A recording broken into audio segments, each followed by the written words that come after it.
깔때기 타임이 돌아왔습니다. 예, 매번 그 시즌 때마다 아낌없이 후원해주고 계신 정남희 이사님, 아산 나눔재단, 마루 180, 마루 360, 예. 정남희 이사님, 허연아 팀장님, 광명진 책임님, 진심으로 감사드립니다. 네, 감사드립니다. 네, 그리고 멋진 장소와 아이시스 물을 제공해 주신 캡스톤 파트너스 송환 대표님 진심으로 죄송합니다. 물만 제공해 드려서 죄송합니다. 아 왜요? 매번 아낌없이 후원해 주고 계시잖아요. 다음에는 뭐 커피라도 이렇게 괜찮습니다. 네, 뭐 저희 질문 올라온 것도 있고요. 그래서 제가 질문 드리면서 추가로 또 질문을 드리도록 하겠습니다. 모터사이클도 잘 팔리는 시즌이 있나요?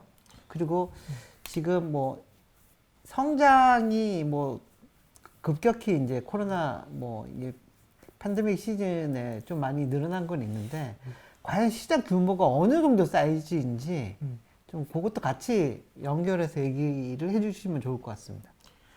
모터사이클은 그 시즈널리티는 분명히 있습니다. 서울 경기권이 전체 시장 대수의 70% 라이더들이 있는데 서울 경기권은 이제 겨울에 워낙 추우니까 겨울에는 거의 안 타시고요. 겨울에 아무래도 미끄럽고 뭐 사고 위험도 있고. 봄 가을에 많이 타시죠.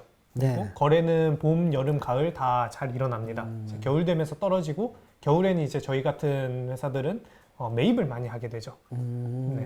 시즌을 분명히 타고 있네요. 네. 부산 경남권은 또 이제 전체 70%가 서울 경기권에 있으면 부산 경남권에 20%는 있는데 거기는 오토바이 타기가 참 좋은 거는 이제 사계절 내내 오토바이를 탈 수 있는 환경이 있습니다. 그래서 거의 이제 바접이라고 하는데 그 이륜차 용어로 바접이 뭐예요? 바이크를 접는다. 바접 시즌이 없구나. 네, 그쪽은. 바접 시즌 없이 계속 탈 수 있죠. 시장 규모는 전체 시장 규모는 그 이륜차 업계가 자동차처럼 참 통계가 잘 집계가 안 됩니다. 그래서 저희도 여러 가지 방법으로 추측을 해보고 그리고 뭐 중고나라, 번개장터 같은 데서 발표하는 자료들을 취합해가지고 시장 규모를 추측하는데 전체 45만 대 정도가 연에 거래되는 걸로 보이고 있고요. 그리고 거래액으로는 1.8조 원 정도가 연에 거래되는 것으로 예상하고 있습니다. 자, 그러면 우리 그 아까 말씀하신 게 이제 우리가 매입했다가 파는 거에 대해서는 다시 뭐 보관했다가 파는 것에 대해서는 그 필요성에 대해서 말씀해 주셨어요.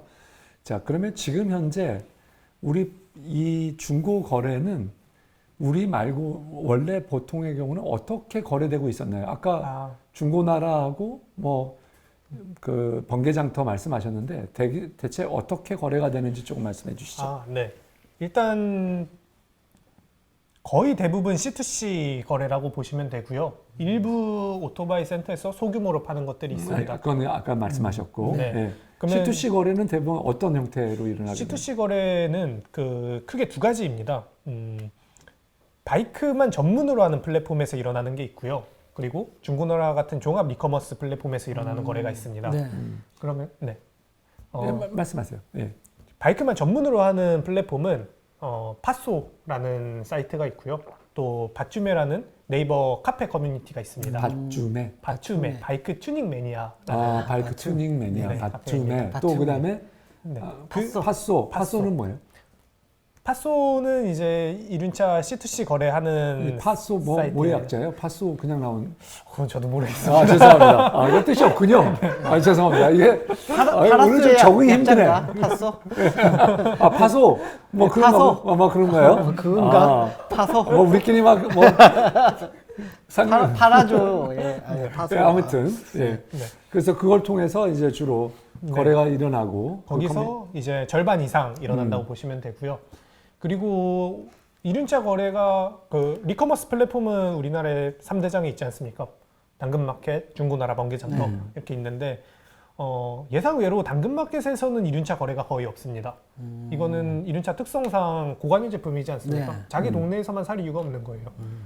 그래서 이 세 개 중에서는 당근마켓에서 제일 거래가 안 일어나고 중고나라가 가장 많이 이륜차 거래가 일어나고 있습니다. 홍 대표님, 네, 네. 중고나라 대표님, 네. 예, 예, 그렇군요. 같이 하고 있답니다. 네, 그래서 예, 예. 네. 현재는 이렇게 다 C2C 시장 위주고 처음에 IR 때도 말씀드렸듯이 15년에서 20년 자동차 시장을 후행하는 게 이륜차 시장이라고 말씀을 네. 드렸는데 자동차 업계도 옛날에는 그랬죠. 옛날에는 이런 업체들이 들어오기 전에는 뭐 개인 거래를 할 수밖에 없었으니까 그것들이 점점 이제 업체들이 들어오면서 뭔가 서비스를 더 제공하고 B2C 시장으로 변화해 간 게 지금의 자동차 시장 같습니다. 자, 그러면 우리가 우선은 잘 되면 중고나라나 번개장터의 그 모터사이클 부분은 이제 없어지게 되는 제로섬 게임이 되는 건가요? 어떻게 돼요? 예. 굉장히 홍 대표님 의식하면서 지금 난감한 말을 못하고 질문 같기도 한데. 네. 제로섬이라고 생각하진 않고요. 일정 비율 최대 절반까지는 B2C로 전환될 거라고 생각합니다. 왜냐하면 자동차에 비추어 봤을 때 B2C 시장이 절반이니까요. 네. 저희가 이제 중고나라랑 협력을 하면서 얻을 수 있는 거는 C2C 시장에서는 중고나라가 확실한 강자가 되고 B2C 시장에서는 저희 라이트바겐이 확실한 강자가 되자 이런 취지에서 협력들을 강화하고 있습니다. 사람들끼리 살 때는 중고나라를 이용하고 네. 중고나라를 이용하지만 B2C로 하는 거는 중고나라 우리 바리 코퍼레이션 맞습니다. 이런 식의 구조를 지금 이제 그래서 중고나라와 협력하고 계시군요. 네. 아니, 그럼 알겠습니다. 중고나라에 올리는 바이크 물건들은 인증은 어떻게 되는 거예요? C2C면. C2C에 대해서 현재 네. 인증 서비스가 없습니다. 네. 이런 인증 서비스를 제공하고 있는데도 없는데 다른 플랫폼들도 네. 어, 지금 어떻게 같이 협업하고 계신 거예요? 지금 협업 구조는 저희의 인증 바이크들을 중고나라 내에서 이제 그냥- 큐레이션하고 판매하는 형태고요. 그거는 이제 사실은 뭐 마케팅 판매 채널로 중고나라를 맞습니다. 이용하는 거고 네. B2C잖아요. 그래서 장기적으로 장기적으로 저희가 협력하려고 하는 포인트는 말씀해 주신 게 네. 정확합니다. 중고나라의 C2C 거래에도 뭐 인증이라든지 네. 아니면 배송도 당연히 잘 돼야 되죠. 네. 커머스니까. 네. 이런 것들 그리고 금융 할부 이런 것들이 잘 붙어야 되는데 이런 것들이 결국에는 정비 인프라를 가진 라이트바겐과 했을 때 실현시킬 수 있는 기능들이 많이 있습니다. 네. 그래서 저희는 정비 인프라를 통해서 당연히 중고나라에서 C2C 거래를 한 사람들이 저희 정비 인프라로 오면 저희로서는 당연히 좋죠. 그리고 반대로 중고나라로도 이런 전국적인 정비 인프라를 만들려고 하는 업체가 라이트바겐밖에 없기 때문에 네. 그런 기능들을 실현시켜서 타 플랫폼 경쟁자에 비해서 우위에 갈 수 있는 전략이 되고요. 예. 자, 우리나라의 이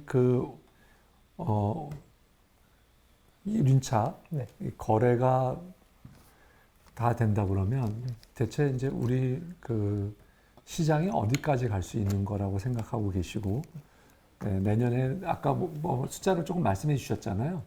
그 정도 되면 우리가 몇 % 정도 차지하게 되는 걸로 예측하고 계신 건가요?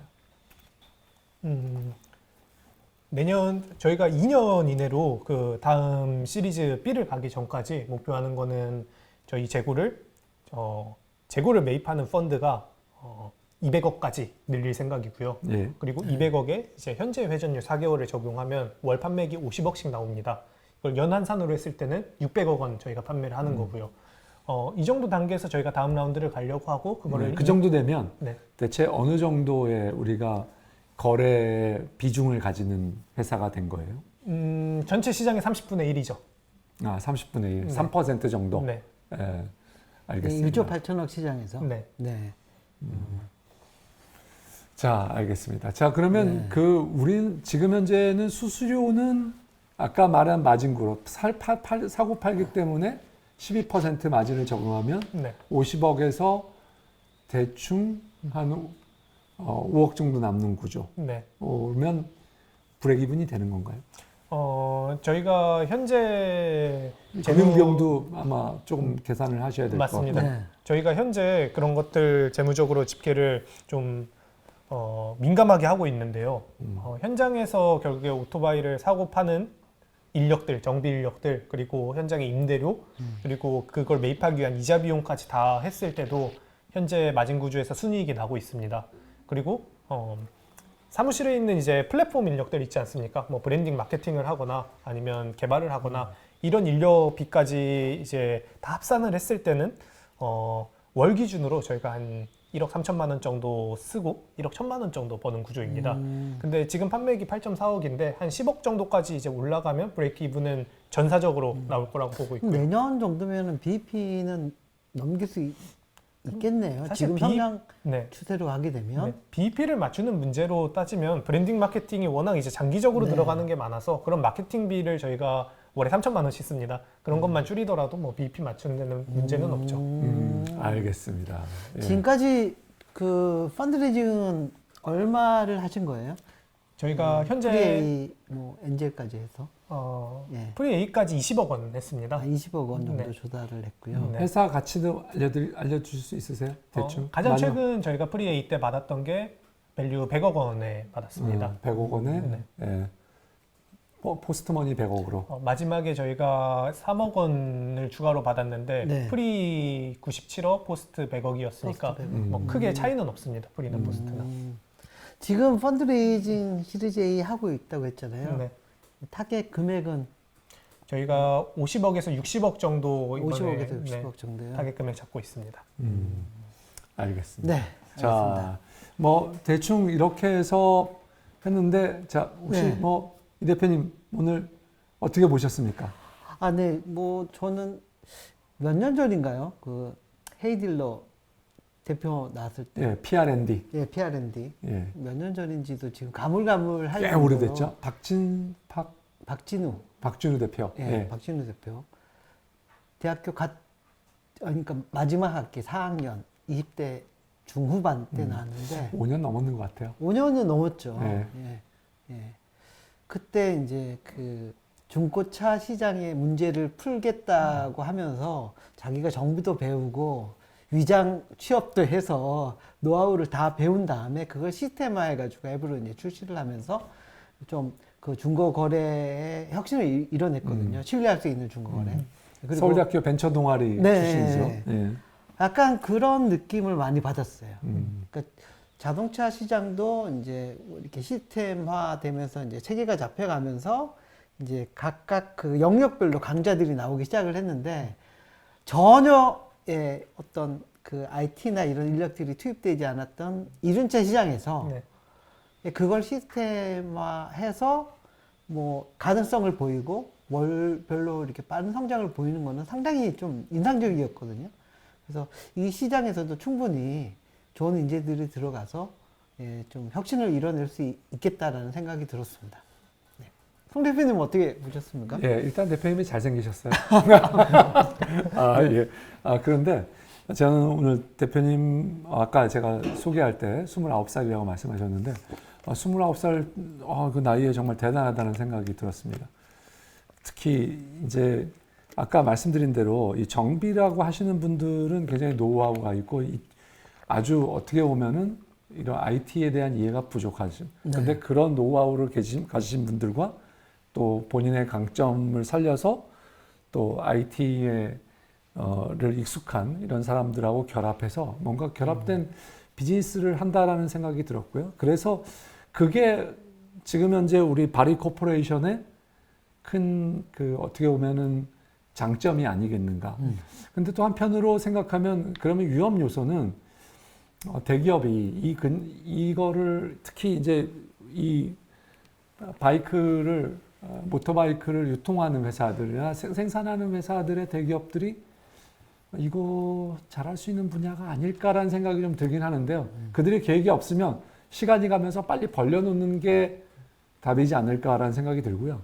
그 다음에 두 번째는 그 처음에는 C2C를 잘 활성화하면 될 것 같은데 매입하고 거기다가 수리를 해서 다시 고쳐가지고 파는 이러한 비즈니스로 탈바꿈한 게 또 지금 숫자를 보면은 그래도 나름 먹히고 있고 이거를 쓰신 분들의 어떻게 보면 신뢰를 얻고 있는 것처럼 네. 보이거든요.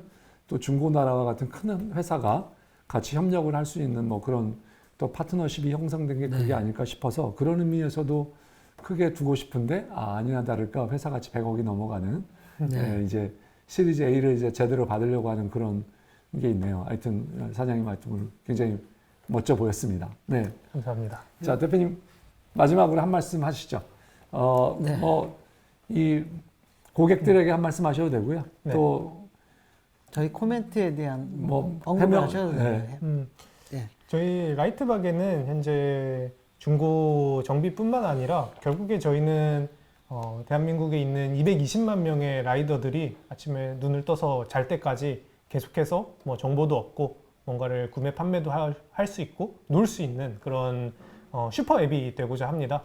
그렇게 해서 우리 라이더들을 잘 묶어가지고 가장 한국에서 선진화된 서비스를 만들고 싶고 한국이 이륜차를 타기가 그렇게 좋은 나라는 아니라고 생각됩니다. 이런 문화들까지 저희가 바꿔서 미국이나 유럽 선진국에 비교해도 뒤처지지 않는 건전한 모터사이클 문화를 만들고 싶은 게 저희 라이트바겐의 목표입니다. 들어주셔서 감사합니다. 네, 예. 오늘 출연해 주셔서 고맙습니다. 네, 감사합니다. 감사합니다. 네.